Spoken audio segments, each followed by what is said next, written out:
C'est le moment de clôturer. Alors on a choisi d'inviter deux personnes que sans doute certains d'entre vous connaissent déjà. Moi j'ai eu la chance, ils étaient venus l'année dernière pour voir un peu ce qui se passe à Agile France. J'ai eu la chance de les voir à Helsinki cette année et j'ai trouvé que ABCP, qui est leur méthode, était quand même quelque chose qui était vraiment intéressant, qu'il fallait qu'on amène cette année à Agile France. Et donc c'est un petit peu la surprise du chef, l'Agile de demain, sans doute, peut-être, je sais pas. Voilà, donc je laisse avec un grand plaisir. Merci. La parole à Bruno Martins et Carole Pininski. Merci.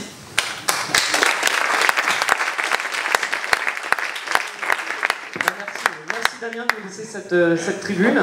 On va vous présenter le ABCP concept. Je pense qu'il y en a déjà plusieurs qui connaissent, puisque c'est basé sur le open door, end-to-end, et puis sur le high value. Donc toutes ces valeurs qui sont utilisées et qu'on adapte nous un peu dans toutes les entreprises. Et depuis un an, on a découvert, c'était tout d'abord en Argentine, ça a été créé en Argentine, un concept qui a été découvert par un Argentin qui s'appelait, je me rappelle plus d'ailleurs, Ernesto Droetz, qui travaille dans une entreprise qui n'avait rien à voir, il était dans le laboratoire pharmaceutique, et puis il a eu la chance et l'honneur d'avoir un enfant, et il s'est dit finalement, un projet c'est un enfant, et c'était aussi simple que ça, et il s'est dit comment je vais développer tout ce projet autour de mon enfant, adapter tout ce que je fais avec mon enfant autour d'un projet. Alors il a mis un petit peu de temps à le développer, et puis ça s'est bien développé dans les pays espagnols, de par le fait, et maintenant anglo-saxon, et ça arrive doucement en France, et encore une fois merci Damien pour cette porte ouverte, puisque je pense que ça va arriver de plus en plus. Donc cette méthode, pour ceux qui la connaissent, c'est le Baby Needs, c'est-à-dire qu'on revient sur un des premiers principes, c'est que on va essayer d'adapter notre projet à nos rythmes physiologiques. D'accord ? C'est-à-dire que finalement on va travailler sur un one-shot, un projet, on va réunir une équipe et on va tous s'enfermer dans une salle jusqu'à ce que le projet soit terminé. Pour ça il faut qu'on ait du couchage, pour ça il faut qu'on ait de la nourriture. Le concept il est tout simplement basé là-dessus, ce qui peut faire un peu peur au départ, mais on est tous enfermés et du coup ça met une tension et une pression puisque tant qu'on n'a pas fini, on rentre pas chez soi. Et donc, ce qui a été plus facile à mettre dans les pays anglo-saxons que dans les pays francophones. Et c'est pour ça que ça se développe en Espagne et en Amérique du Sud. Et en Amérique du Sud, beaucoup, puisque d'ailleurs, les termes, on va vous les donner en anglais, mais à la base, peut-être que vous les avez entendus en espagnol. D'accord ? Donc, le premier, donc, on respecte le rythme biologique. Le deuxième, c'est ce qu'on appelle le CISO, c'est le bercement. D'accord ? Donc en fait, dès que, puisqu'on est enfermé pendant de longues journées, dès qu'il y a une tension dans l'équipe, on adapte ce qu'on fait avec les enfants. Hein. On se prend dans les bras. Alors là, je ne vais pas le faire avec Carole parce que... excuse-moi. Voilà. Mais en fait, on se prend dans les bras et on se berce. Et... vas-y.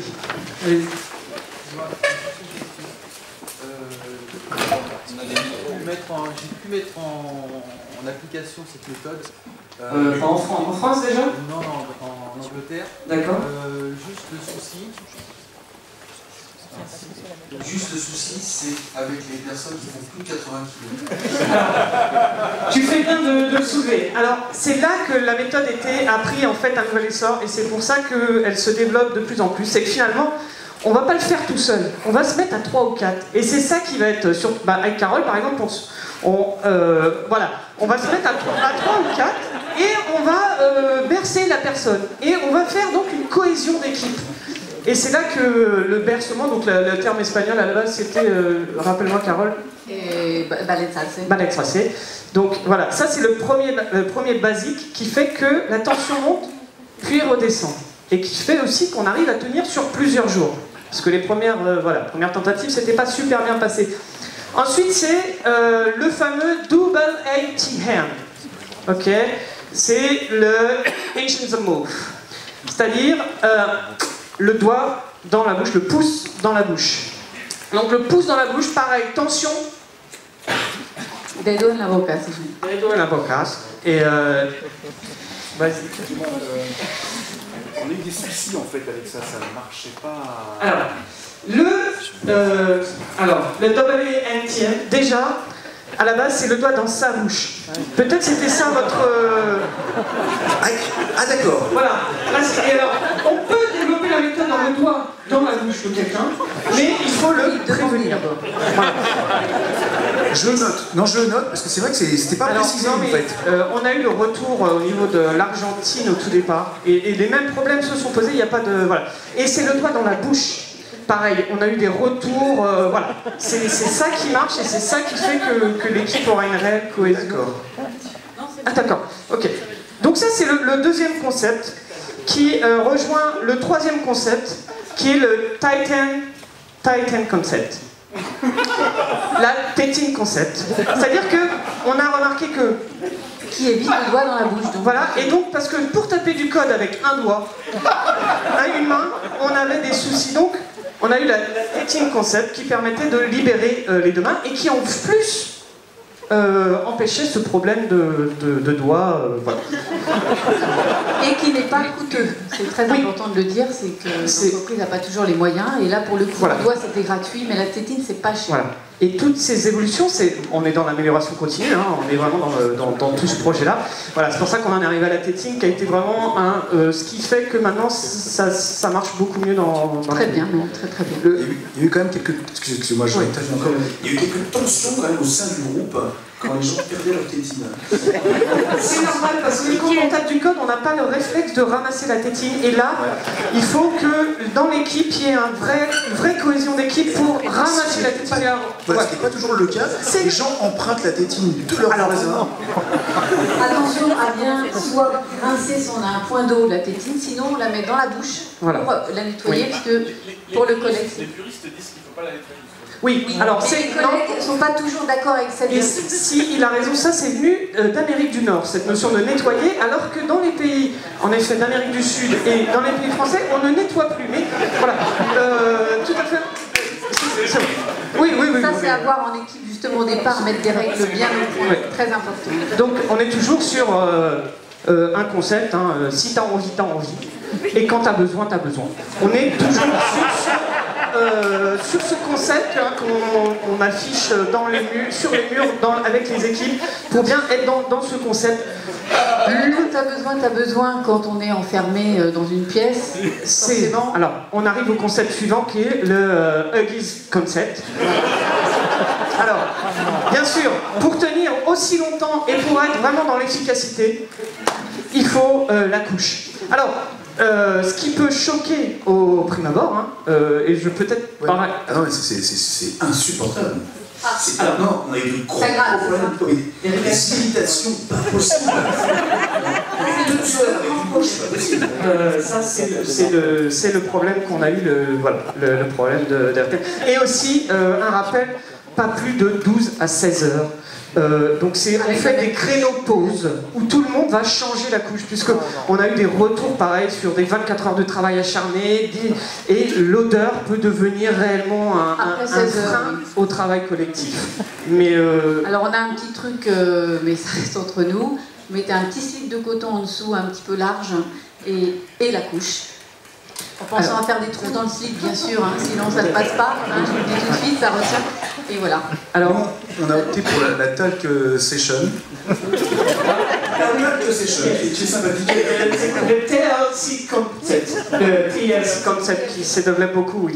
Même si, encore une fois, je reviens dessus, ça c'est un concept d'Amérique, puisque maintenant on est plus sur du liminant, des choses beaucoup plus naturelles et voilà, plus bio, surtout.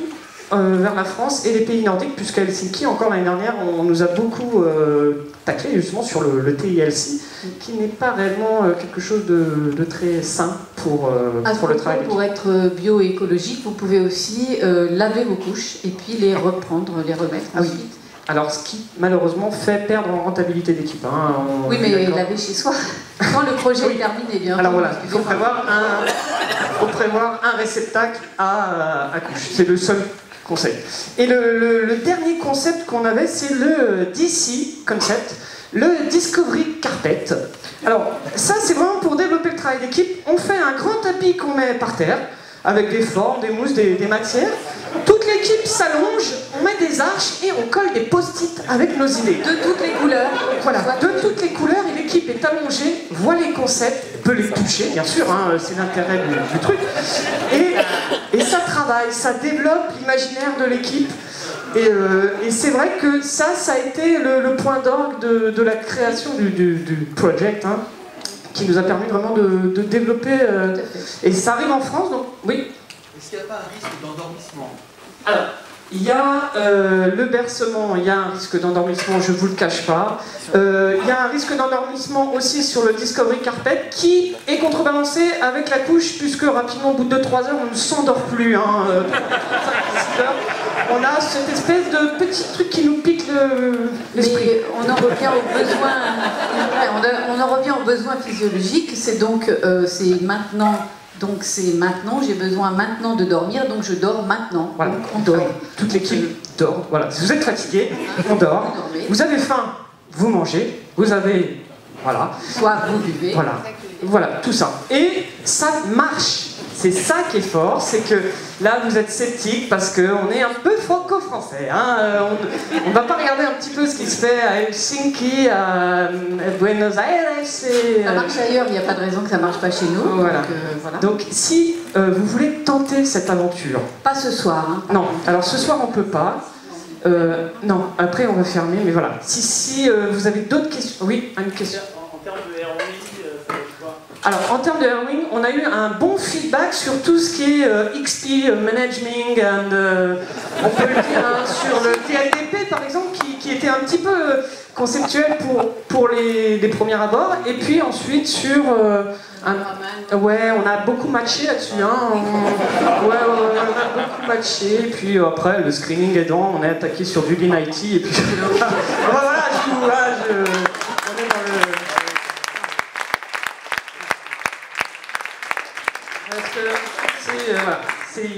Enfin, j'emprunte les paroles d'Ishikawa, mais qui ne l'a pas fait, hein, voilà.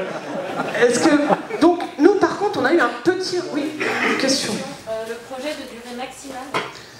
Alors, le projet doit durer... En fait, le projet s'arrête de lui-même. Il y a un moment où on trouve une idée, et tout le monde s'y met, parce que tout le monde veut arrêter cette... En fait, ça stimule beaucoup. D'accord, par rapport à votre expérience, le projet qui a été le plus long, vraiment. Alors, notre projet qui a été le plus long, c'était en Ardèche cet été. On a tenu 5 jours. Il a fait chaud cet été, on a tenu 5 jours. Oui, un peu plus, voilà. Mais à peine. Alors, l'idée n'est pas forcément bonne à la sortie, mais il y a l'idée. Il y a le concept. Donc voilà. Surtout que nous, on avait intégré des moutons, ce qui était... Oui. Alors, qui n'apporte pas beaucoup pour l'idée. Non. Voilà. Par contre, après... Mais qui aide pour le shipping. Hein? Shipping. Il a dû participer à la session d'Helsinki. Il ne veut pas le dire, mais je sens que... Il a dit quelque chose. Il a des infos. Moi,